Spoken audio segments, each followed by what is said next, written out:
नमस्कार विद्यार्थी आणि पालक मित्रांनो, मी श्रीकांत पाटील करिअर काउन्सिलिंगमध्ये मनपूर्वक स्वागत।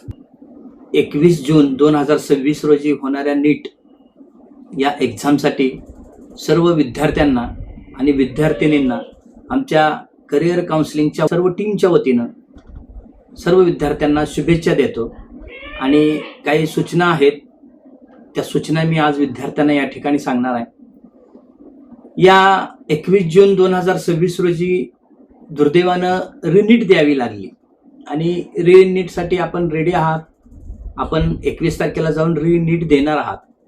ही नीटची एक्झाम देत असताना विद्यार्थ्यांना मला असं सांगावंसं वाटतं की न घाबरता न भीता विद्यार्थ्यांनी एक्झाम सेंटरमध्ये गेल्यानंतर प्रथम बायोलॉजीचं सेक्टरचा सोडवावं, बायोलॉजीपासून सुरुवात करावी आणि छानसा असा बायोलॉजीचा पेपर सोडवावा। त्यानंतर त्यांनी त्यांच्या सोयीनुसार फिजिक्स असेल, केमिस्ट्री असेल, तो विद्यार्थी सोडवू शकतो। मला विद्यार्थ्यांना एवढंच सांगायचं आहे की रिनीट आपल्याला परत द्यावी लागली, नीटची एक्झाम परत द्यावी लागली म्हणून कुठल्याही विद्यार्थ्यांनी घाबरून जायची काही गरज नाही। कारण नीट पेपर फुटीमुळे ज्या विद्यार्थ्यांना पेपर मिळाला नाही त्या विद्यार्थ्यांनी त्या एक्झाममध्ये 2 नंबर करून किंवा बोगस पद्धतीनं नीट पेपर विकत घेतला आणि एक्झाम दिली आणि ती एक्झाम दिल्यामुळं 550, 600, 650 मार्क ज्या विद्यार्थ्यांना मिळाली त्या विद्यार्थी आता 200, 250, 300, 350 मार्क्सच्या वर ते विद्यार्थी अजिबात जाणार नाहीत। यामुळं सर्व 21 तारखेला नीट एक्झाम देणाऱ्या सर्व विद्यार्थ्यांना, ज्या विद्यार्थी खरंच प्रामाणिकपणे अभ्यास करून एक्झाम देणार आहेत त्या विद्यार्थ्यांना फार मोठा फायदा होणार आहे।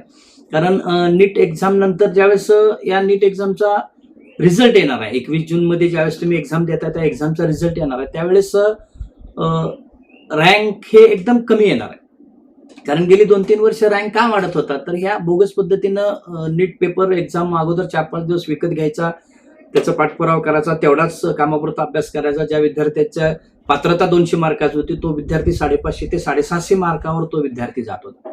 पण 21 जूनला अशी परिस्थिती नाहीये।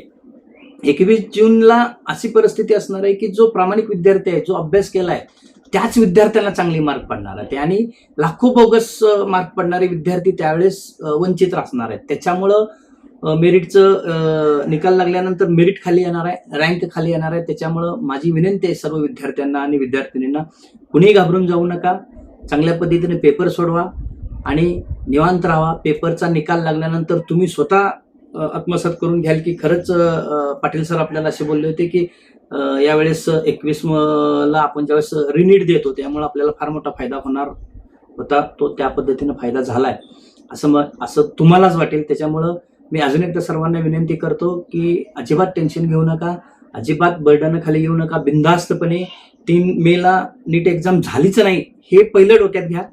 ते अजिबात नीट 3 तारखेला नीटची एक्झाम झाली, मी दिली, मला परत द्यावी लागली, हे डोक्यातून पहिलं पूर्ववत काढून टाका आणि फ्रेश माइंडनं जावा, एक्झाम सेंटरला जावा। बिनधास्तमध्ये पहिल्यांदाच नीट देतो अशा पद्धतीने आपण नीटची एक्झाम द्या आणि ज्यावेळेस नीटचा निकाल लागेल त्यावेळेस तुम्हाला तुमचं मन किंवा तुम्हाला आत्मसात होईल, तुम्हाला कळेल की याला सर आपल्याला जे बोलले त्या पद्धतीनं रिझल्ट आला, त्या पद्धतीनं रँक आला, त्या पद्धतीनं कट ऑफ आलाय। त्याच्यामुळं कुठल्याही विद्यार्थ्यांनी घाबरून जायचं नाही। अजून एकदा आमच्या मेडिकल ॲडमिशन मार्गदर्शन केंद्राच्या वतीनं मी सर्वांना नीट एक्झाम 21 तारखेसाठी मी शुभेच्छा देतो। धन्यवाद विद्यार्थी आणि पालक मित्र।